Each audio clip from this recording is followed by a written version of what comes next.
photo op, it seemed, for the Kremlin. Vladimir Putin meeting Xi Jinping on the Chinese leader's first foreign trip since COVID. But the sanctions, what sanctions moment hasn't quite gone to script. On the build-up to this security summit in Uzbekistan, Russia's projection of strength undermined by its army's very, very bad week on the battlefield in Ukraine. Its inability to keep the peace between former Soviet states Armenia and Azerbaijan. Even border skirmishes between Kyrgyzstan and Tajikistan, both represented. Is the Kremlin's grip loosening in its own backyard? More broadly, is Xi Jinping really going all in with Moscow, as evidenced by last week's joint military exercises in the Far East, or hedging his bets? The Chinese president's trip began with oil and gas-rich Kazakhstan, where authorities seem wary of events that are unfolding in Ukraine. They're already smarting from having to invite in Russian peacekeepers at the start of the year to quell protests. Are new alliances not what they seem? Today in the France 24 debate, will it be China to the rescue for Moscow? Joining us is Jean-François Di Meglio, president of the Asia Center think tank. Welcome back to the show. Good evening. Welcome as well to commentator, financial consultant Jean-Paul Cheng. How are you? Fine, thank you. From London, Rasmus Nielsen, lecturer in post-Soviet politics at University College London. Welcome to the show. Good evening. The France 24 debate, where you can join the conversation you have on Facebook and Twitter, hashtag F24debate. Yeah, together again for the first time since the Winter Olympics and the days back in February that preceded Vladimir Putin's invasion of Ukraine. But on the sidelines of this Shanghai Cooperation Organization Summit, as it's called, the Russian president forced to admit to his Chinese counterpart had questions that need answering. Monty Francis has more. There are leaders from Belarus, Turkey, Iran, Uzbekistan, and others. But as heads of state converge for a meeting of the Shanghai Cooperation Organization Thursday and Friday, all eyes are on Xi Jinping and Vladimir Putin. The presidents of China and Russia are meeting face-to-face for the first time since the war in Ukraine began, and on the heels of an embarrassing defeat for Putin on the battlefield.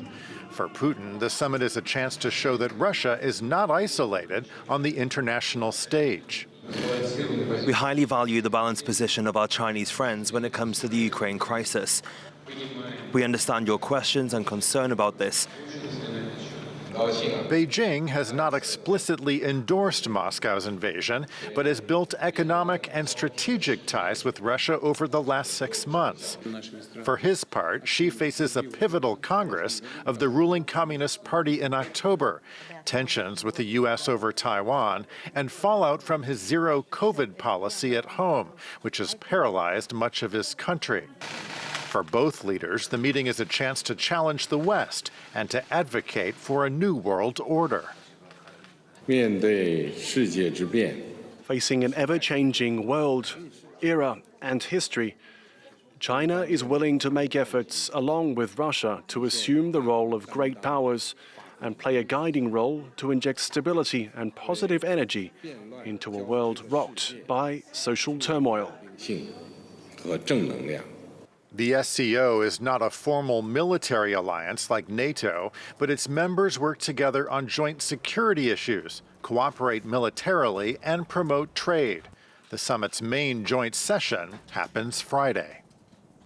Rasmus Nielsen, let me reread to you that exact quote of what you just heard from that clip of Vladimir Putin, because it was a little bit more. He said, to Xi Jinping, we understand your questions and concerns about this being the war in Ukraine.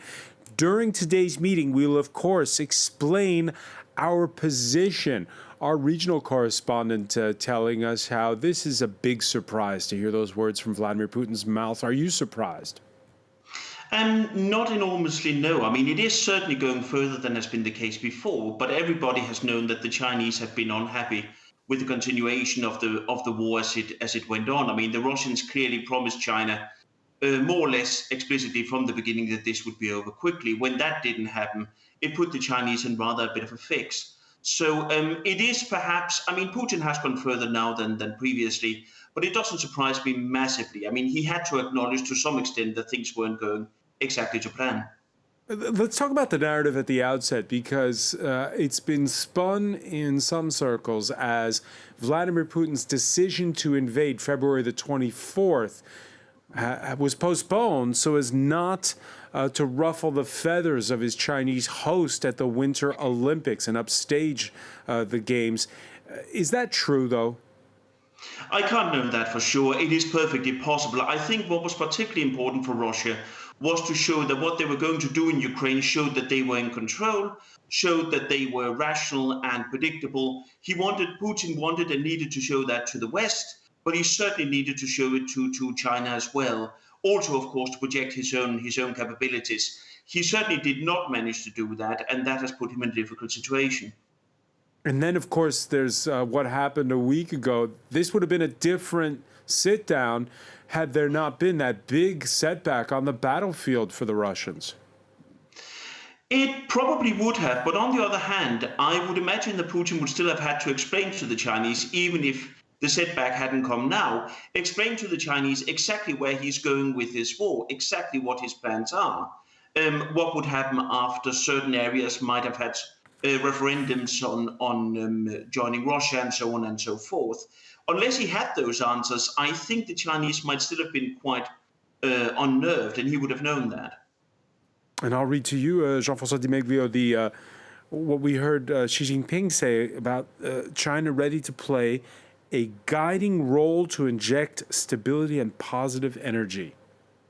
It's very interesting because I don't know what you do understand through such words, but it can mean many, many things different.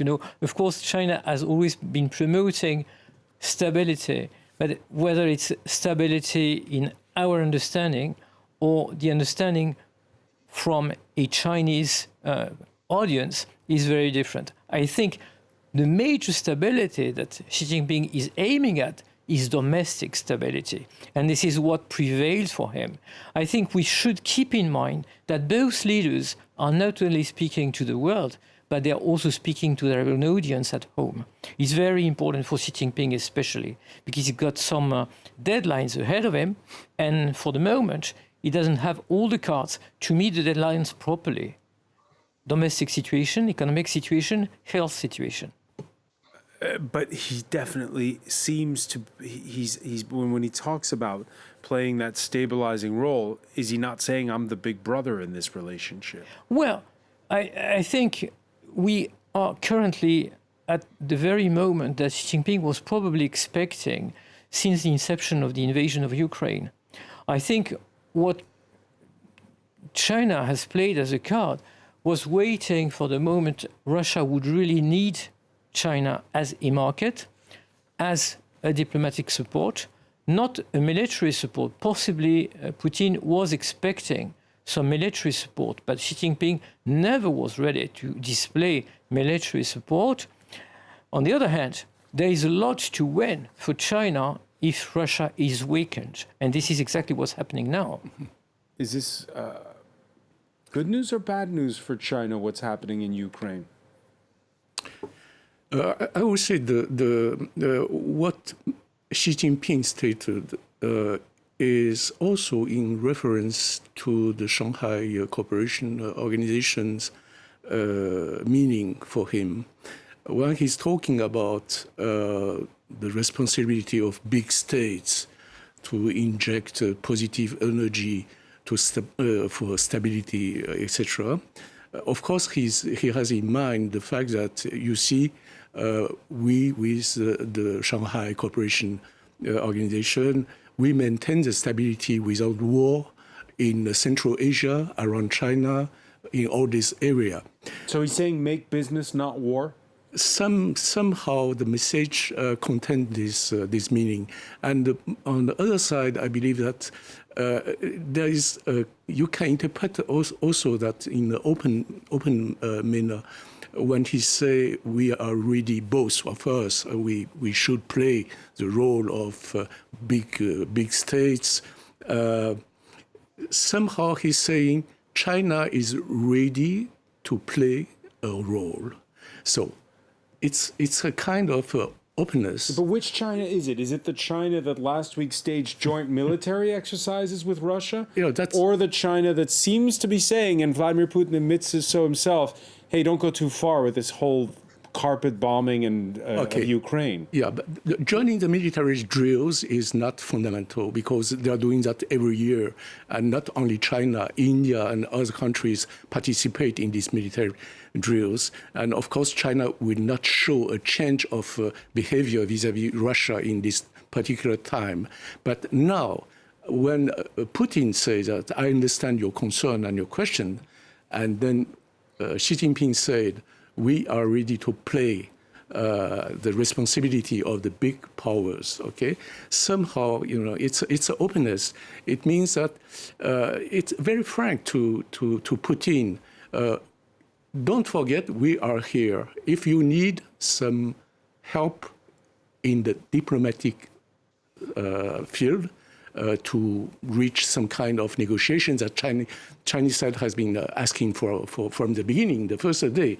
They are saying that the problem between Russia and Ukraine should be resolved not by putting the oil on the fire, but by negotiation, taking into account the interests of both parties, etc. So this mention of the big powers' responsibility and assuming that the Chinese side is ready to do that, for me, it's a kind of a message saying that, okay, don't play alone, only militarily, because it's not positive energy you are injecting. Right. This summit, it takes a long time to plan it. It was in the pipeline for a long time, but you can't help but think about the events of the past week. We've mentioned those military setbacks in Ukraine, but Putin's invasion there included talk of a greater Russia, a great power, whose backyard includes a host of former Central Asian republics.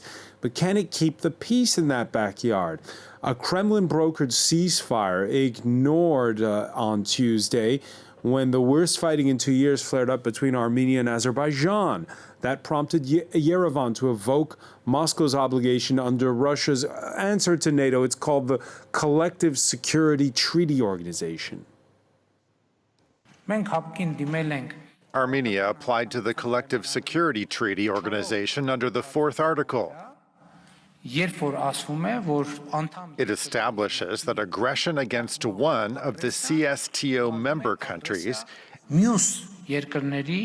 is considered aggression against other countries. Of course, Rasmus Nielsen, we didn't see any Russian troops flying in to police the border between Azerbaijan and Armenia. No, we absolutely did not. I mean, Russia is already spread quite thin at the moment with its military forces.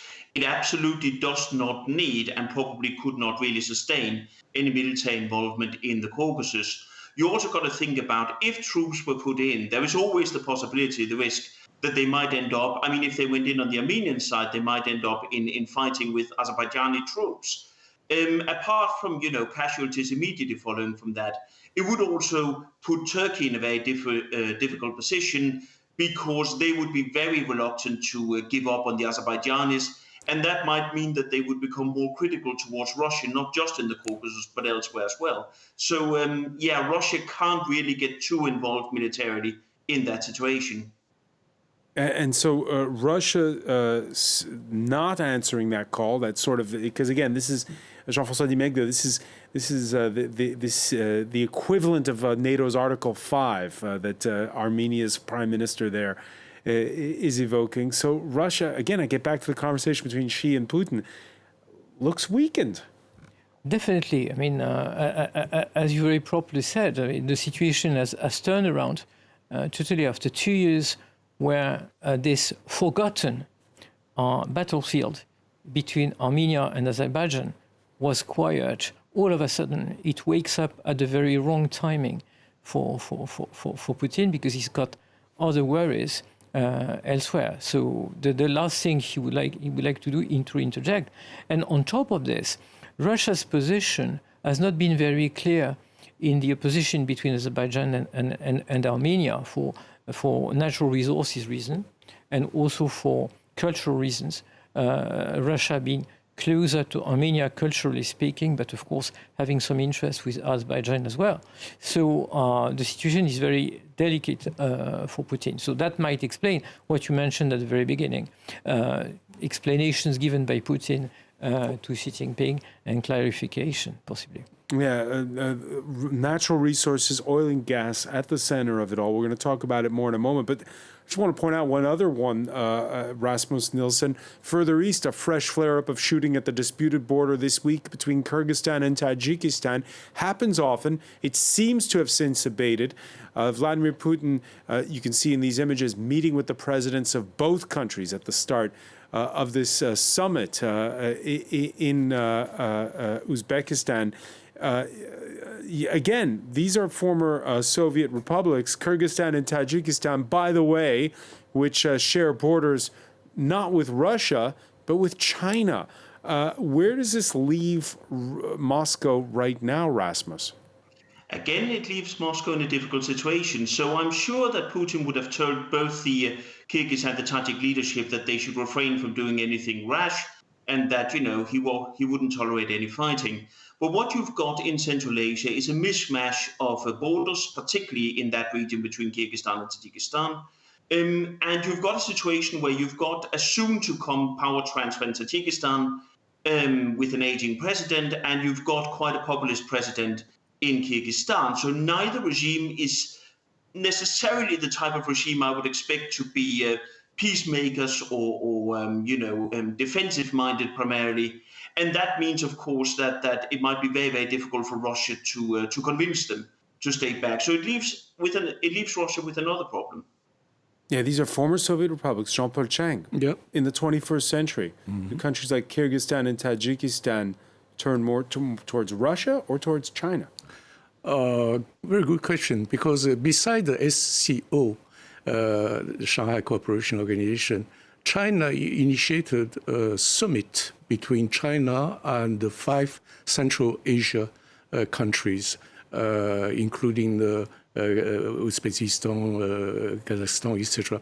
And so I believe that from Moscow, it's a little bit problematic that China has developed so specific relations outside of the SCO. Yeah, let me add to that, because there are plans next year to start a new railway link between China and Uzbekistan. It would run through Kyrgyzstan, all part, you can see it on this map of China's Belt and Road Initiative. From Tashkent, the idea is then you go on to Iran. You don't go towards Russia. Yeah, exactly. I mean, actually, when the Chinese diplomacy started to seduce all these Asian, Central Asia countries, it was based on a problem of energy security from the beginning. So the realization between all these countries with China in terms of pipeline, gazoduc, etc., it's in place already for 20 years or almost. And the target is very, very clear, is to join China through the Central Asia countries till Iran. So China can assure its energy safety. After that, Russia came after years of negotiation, and Russia inaugurated some pipelines through Manchuria, and now is talking about the West Siberia's new project of pipeline, etc. But basically, the beginning of the relation between China and these Central Asia countries is based on the energy safeties consideration, because China don't want to be blocked in the Detroit of Malacca in 5 minutes by the US fleet, where transit all this oil coming from the Middle East. So that's why, I mean, for China, it's a problem for national security, much more than Russia. That's why there's kind of a competition automatically between the influence of Russia over this all the Soviet republics, and China try to seduce them. At first look, you think Xi Jinping and Vladimir Putin, and we've seen a lot of Western commentary about this since the start of the war. Oh, particularly, and you mentioned Jean-François Di Meglio, oil and gas. they're new BFFs. Those two, they're best friends forever. Yeah. But listening to Jean-Paul Chang, it looks like down the line their rivalry is set to grow, not diminish. Yeah, actually, it was very interesting. For the very first global summit of Belt and Road Initiative, it was mentioned, Belt and Road Initiative, that was in 2017. Xi Jinping, of course, opened the session, and Putin came right after. And basically, when you listened to both speeches, they were totally diverging. Of course, Xi Jinping was talking about his own interest, about Belt and Road Initiative, and mostly resource-based interests. And Putin was speaking of something very different. He was supporting the Belt and Road Initiative, but in a sense which was very much in Russia's interest. And from that instance, you could confirm that what is currently called best friends, as you said, is something much more complicated. And what we can see at this summit of Shanghai Cooperation Organization is that this ensemble of countries, which we consider as Central Asia, and we tend to consider that it's a bloc, it's homogeneous, it's basically not homogeneous at all. It's crossed by all kinds of diverging interests, conflicts, religious conflicts, cultural conflicts, and there is a lot to do to peacefully manage those conflicts. So when Xi Jinping speaks about stability and peace, of course, charity begins at home, and probably this is where he should apply his talents first before he thinks about, playing a very important role globally, as he will probably when the UN General Assembly takes place next week. Rasmus Nielsen, we all think back to the opening days of the war in Ukraine back in February. We remember those speeches by Vladimir Putin on state television. There was one in which he gave like a history lesson and talked about the greatness of Russia and what was Russian. And you had the sense that it was a direct allusion to restoring the grandeur of what Russia once was. You kind of wonder, because we focus a lot on Ukraine and the Baltic states and the likes here in Paris, but what's left of the Soviet Union when we talk about these Central Asian states?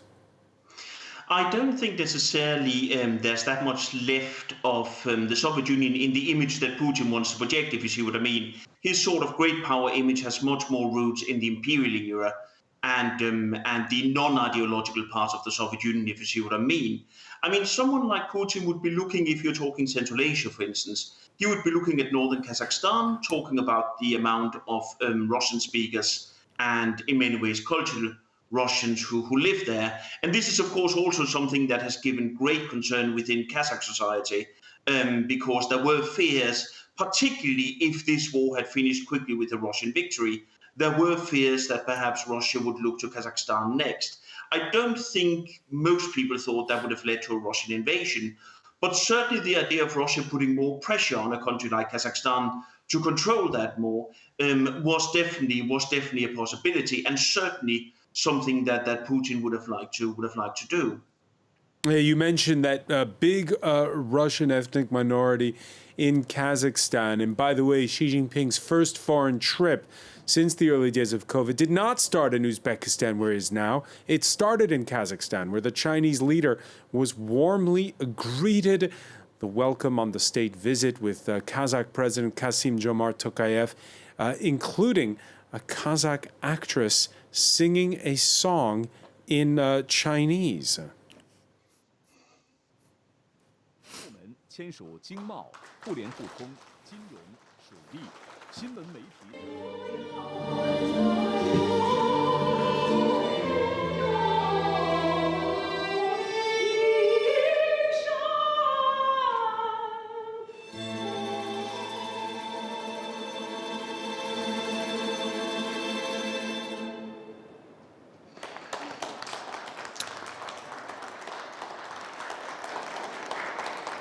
Okay, a little touch there to the protocol and pageantry.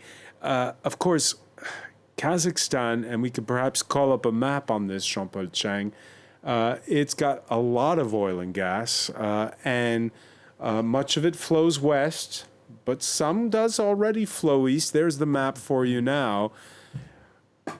Could China, in the end, really not care too much about Russia anymore and instead look to Kazakhstan for its energy needs? No. I should moderate my own words.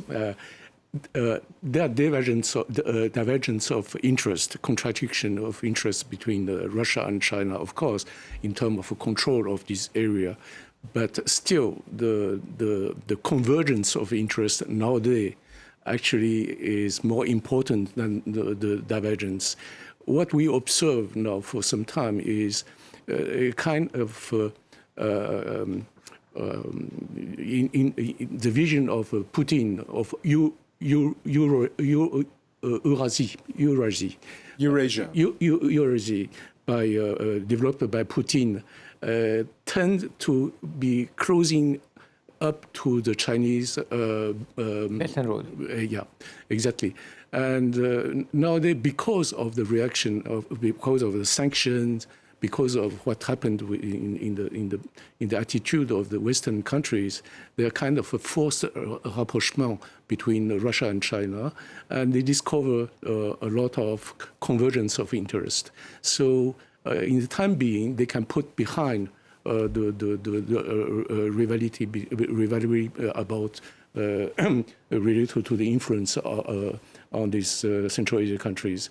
And but what is ironic is the principle of the SCO is actually it means no alliance, no confrontation, and not targeting the third party. That's the principle. That makes the organization very flexible and very neutral in appearance. But it shows that now we see that Russia has interest to use more all this organization and this multipolar tool to counter the West. Yeah, because I think there is a different view on multilateralism by Russia and China. And this is the main difference. Russia is much more in the tradition of Western diplomacy, where you have allies and you rely on your allies to support you when time comes. China is very different. China does not really have allies. They have friends, but they have no alliance system, and they are much more opportunistic. So it's totally asymmetric. You have Putin, possibly, if we do maybe 30 seconds of psychology, Putin probably in the tradition of Russian and Western diplomacy, where when you speak to someone as a friend, you would expect some support. And for Xi Jinping, there is no such thing. For Xi Jinping, there is opportunity, there are needs, there is shi, as some people would say, which is the convergence of situations whereby at one single moment, everything would crystallize and you grab the opportunity. But maybe tomorrow, the opportunity would be very different. And that makes China a very volatile partner. And that makes this supposedly new order that Russia and China would put in place, possibly discuss with their friends at UN, very fragile, because there is no systematic approach to international relations. And what do you do if you're in the middle like Kazakhstan? Well, you're not in a very comfortable situation. By the way, when you go to Kazakhstan, it's very nice that the singer sings in Chinese, but you know in Kazakhstan, the most popular language is still Russian. And when you speak to people in Kazakhstan, they are very much able to speak Russian, just like the same in many countries in Central Asia. And I may dare say, if you ask people in that region which side they would rather go with, that's Russia. If you go to Mongolia, if you go to Kazakhstan, Russia still has very strong impact for the reason that you mentioned, the empire thing, the thing that it still rings a bell in history. Even beyond the Russian ethnic minority. Beyond that, yes, beyond that, definitely. In Kazakhstan, you can speak Russian. You wouldn't speak Chinese at all. Conversely, as you mentioned, Chinese interest in Kazakhstan, especially through Petro Kazakhstan, which used to be the core oil interest in Kazakhstan is owned by China. So yes, there were forays in the last 20 years in Kazakhstan and in other countries in the region to buy commodities. Rasmus Nielsen, your thoughts? Well, I'm thinking if we just stick with the theme of Kazakhstan for a moment, although it is absolutely true that Russian language is much, much more widespread than Chinese, the Mandarin or anything like that in Kazakhstan, you do start seeing a Kazachification, if I may say so, of the public space, more and more people learning and using Kazakh. I also think when we're looking at Central Asia, so Kazakhstan and Uzbekistan in particular, we also have to remember that these countries very much have agency of their own.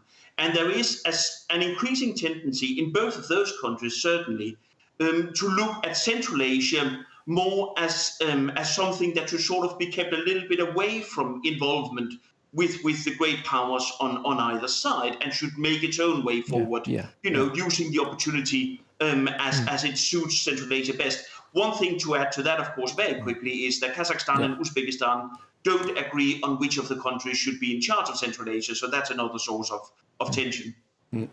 Another source of tension, and even if vast parts of the globe still run on Russian gas and oil, can leaders ignore the images that are coming out daily from Ukraine and this invasion?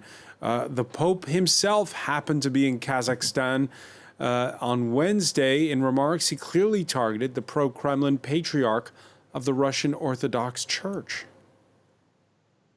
May we never justify violence. May we never allow the sacred to be exploited by the profane. The sacred must never be a prop for power, nor power a prop for the sacred. Those remarks made at a multi-faith conference, Jean-Paul Chang. And how tenable is it, even if you're an ally of Russia, to ignore what's going on in Ukraine? I believe that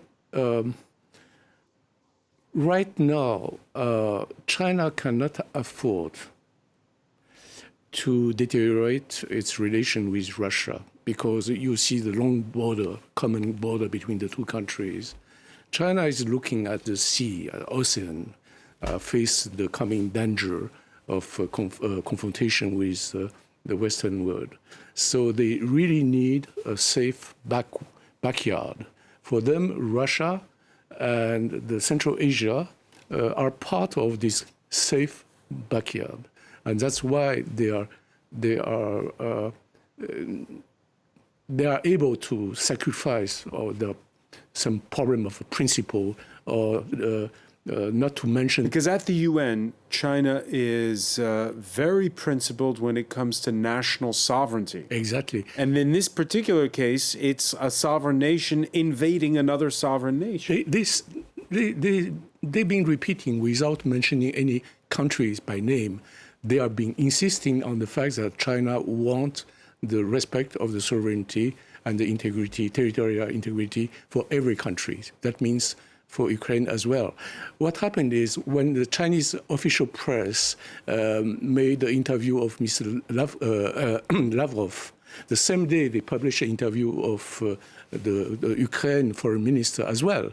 And you should remember that Ukraine is part of this Belt and Road, Silk Road. Like hundreds of countries. yeah, easily. But Ukraine has been very close to China. Has a lot of investment in Ukraine as well. So they try to make this kind of balanced position. But fundamentally, they are. I believe that right now, because of the broader situation of China vis-à-vis the West, vis-à-vis the American behavior, they try to avoid to irritate too much Russia, even if they've been very clear each time when you ask them, you maintain your position about the territorial integrity and the sovereignty. They say, yes, we never change our position from the first day. Well, you look at national interests, Rasmus Nielsen, whether you're in the developing world, whether you're in the West, whether you're in the Far East, all the countries right now have this problem of high inflation, of spending power, of energy prices that are skyrocketing. Still, though, discounted oil is one thing, but is it tenable for, and I'm asking not about China, but some of the other countries that are taking part in this summit in Uzbekistan? I'm thinking of the likes of India, Pakistan, Iran, Turkey. How tenable is it to, if not look the other way, at least give Russia a free pass? Well, I think, if you're, say, India, for instance, I would imagine you're looking at it two ways. On the one hand, you can see if you can get some good deals out of Russia, for instance, some extra cheap energy would work well for China as well. And if, say, you're Turkey, you might get some, both some economic, but also potentially a little bit of military support and diplomatic support from Russia. On the other hand, if Russia, as it looks like now, is becoming permanently weaker in its near abroad, for instance in Central Asia, then you can go in as India, as Pakistan, as Turkey, also in Caucasus, and say, well, maybe there are opportunities for us here. Maybe we can actually exploit some markets here or do some local deals and so on. You also have to think about that, for instance, for countries like Turkey and increasingly a country like India, being sort of very active in its foreign policy is very much part of the regime identity. So if Russia can't step in, and it looks like that's a permanent situation, these countries will very happily strike up their own conversations with local partners, say your Uzbekistan or Kazakhstan, for instance. Rasmus Nielsen, it's been pitted as this sort of binary choice. If Russia continues to be on the back foot, either they sue for peace or they use nuclear weapons. But of course, there's a third option in the middle, which is they could just, well, carpet bomb Ukraine, really carpet bomb it, carpet bomb the capital, carpet bomb Kharkiv, carpet bomb most of the big cities, take out the railroads, the infrastructure. Again, I repeat the question, if that happens, if that scenario happens, then what do all the countries we've mentioned up to now do? And I think my answer to that would be, I'm not sure, but I guarantee you Russia is not sure either. There could be huge, there's also, if we take the extreme example, which I think remains very unlikely with the use of a nuclear weapon, it would be an enormous, both military, but also particularly diplomatic risk for Russia. There's an option you didn't mention, which is, of course, the general mobilization inside Russia, which, from a foreign policy point of view, would be fairly safe, but, of course, domestically could put Putin in a whole range of new trouble. The thing he has to consider, Putin, looking at the war now, is if he gives an order, not only what sort of consequences would it have with partners abroad and Russian society in general, but also will it increase his standing among the other elites around him? Putin has never been a one-man ruler in Russia. There's always been a coterie of people he needed. And he has to, he's got a huge problem now. He has to show some sort of decisiveness that he can be sure works, because otherwise the consequences for him could be quite big. And then there's the question, Jean-François Dimeglev, of how much public opinion domestically matters, but also public opinion in the West. I'll give you one example. We got the word this Thursday that China is to be represented at the Queen's state funeral next Monday by Vice President Wang Qishan. Russia not invited. In fact, we have a statement from the Kremlin saying that decision by Buckingham Palace is, quote, blasphemous. Your thoughts on that? Well, indeed, the public opinions are very important, especially in what does Russia, it mean? because it's important to be present at the Queen's funeral. To have a representation at the state funeral next Monday. It is, because of course we view this as the Queen's funeral, but as any international event, it's not only, if I dare say, the Queen's funeral, for however important it is, which we all acknowledge, but it's also an opportunity for many people to meet around the Queen's funeral. And then you have the opportunity to have face-to-face meetings between leaders of the world. And this is what is very important about this event. It's an international event. Of course, it's a Queen's funeral. But if Russia is absent, what might be said in the back of Russia about what's happening in Ukraine? Wang Qishan is a key character, used to be a key character in the organizational chart of the Communist Party. He's the one who prioritized the oil companies in China, but he's also the key man for the domestic security, for the anti-corruption movements. So he's a very important character. So even though his status has been formally downgraded, his vice president is important, but he's not as important as he used to be, he's quite representative of China. So he can speak to many people who will attend the Queen's funeral as well. It's still important to be at the Queen's funeral. Jean-Paul Chang. Because I believe the Chinese still regret this golden age between Great Britain and China promised by David Cameron, and they never really lost the hope that maybe one day the British will change their attitude vis-à-vis China. That's the first point. About what you said just before, in case of a carpet bombing of Ukraine and with escalation, I believe that in this case, you will see China reacting somehow by some diplomatic initiative first. And another thing you should really pay attention to is the final communique of this summit in Samarkand, because it will contain a lot of hint about the atmosphere of the discussion around the Russian attitude in Ukraine. And which matters more, by the way, because the fact that you have the Chinese and Russian presidents there, or the fact that you also have the Indian Prime Minister, who, by the way, is due to meet Vladimir Putin Friday, but there's no word on whether he'll meet Xi Jinping. You will have all these 15 head of states there, and the message, I guess the message will be, Russia, you are a good member of our assembly, but don't go too far. That's we want to stay. We are not your allies. You know that, because that's the principle of the SCO, and so be moderate. I hope that we'll note some kind of hint in the final communique of this summit. Rasmus Nielsen? Yeah, just on that, I mean, we know that there are forces fairly high in the Russian regime who, before this meeting, started talking about how the SCO could become some sort of challenger to NATO. That would seem to have been completely dropped by Putin's entry into the meeting, and it has absolutely no support from the other members. This is not what they want.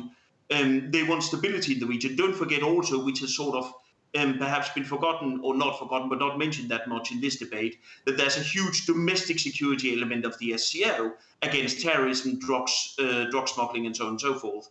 And the other members certainly don't want any idea of a conflict with NATO to take effort away from securing their domestic societies.